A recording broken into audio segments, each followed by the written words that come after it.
All right, today's video is a much different one. It's a non-trash collection day, but we've got some trash errands to run. We have 2 trash cans to pick up from a non-pay customer. I have to get some gas and diesel for our hot water pressure washer. Got the truck warming up, it's a cold one. We have to drop off 1 can today to a new customer. To make space for those cans we're picking up that are gonna be dirty though, we're gonna take these off.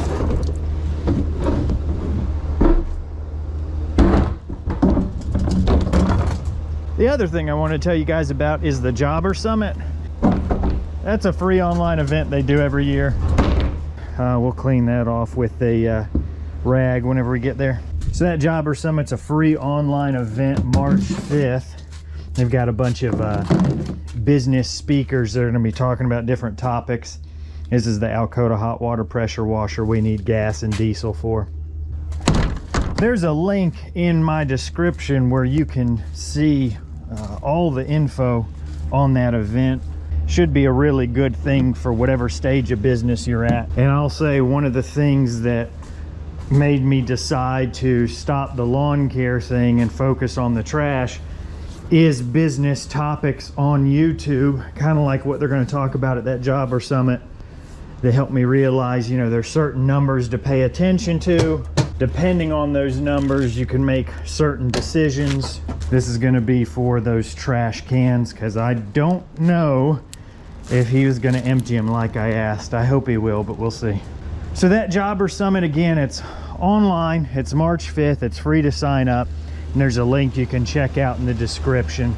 So I know this video is definitely not going to be like the normal ones you're used to, but I would like to try and show, especially now that I don't have to worry about Copper Creek cuts or think about that, I want to try and show some of the other things that would go into running a business like this that are not picking up trash. Now, my normal disclaimer, as always, when it comes to business topics in this trash company is take everything I say with a grain of salt. I've done a very small amount of business in this industry, so I'm not an expert. I can only share with you what I've gone through. So far, we have had 4 clients that we have lost. Right now, we're at 152 clients altogether. So if I'm calculating my churn rate correctly, that's about 2.5%, which means I've lost 2.5% of the clients that I've had, which I think is pretty good. 2 of those folks I lost because they moved away. That's not really anything I can control. The other 2 were canceled because they didn't pay. That's something I'm still refining that process. And at least as far as the mechanics of picking the can up, I just send a couple of messages and say, hey, at this point, we're gonna go ahead and pick the cans up. If you can, please make sure they're near the road and empty. In this instance, they were pretty empty. I fully believe this individual emptied as best he can. Nobody wants to dig around in the bottom of a trash can. So I don't think he left that there out of spite or anything, and it's a pretty quick fix to just dump everything into these garbage bags and put them on the trailer he uses for trash. In the other case of non-pay I had to pick up, they were 2 cans as well. They were pretty much completely full. It did look like when I showed up that they had tried to empty some of it, but you know, there's no way to know if somebody's got health issues or some physical limitations that keep them from doing that. I'm not gonna make a big deal about that anymore. If you saw the one video I filmed about the young lady who was moving, there was a whole bunch of confusion around it. That video was kind of a nightmare, and from then on, I'm like, I'm just gonna give folks the benefit of the doubt. It's not worth getting upset about. It's not worth making somebody upset about. So for the non-pay that we picked up 2 cans and the cans were full, I just brought some of those 96-gallon bags and, you know, tipped the cans out. I think it took about 2 96-gallon bags for each 96-gallon trash can, because I didn't want the bags to be so overloaded that, you know, when they picked them up, they would rip or anything. So split the trash in 2 different ways. I just left it on the property close to where the trash cans had been and took the cans away. So your process for picking up non-pay cans, obviously that's something you'd have to work out if you are looking to start a business like that, but that's ours. Sometimes those cans are really quite nasty after they've been used and you don't want to touch them. So another thing you can do is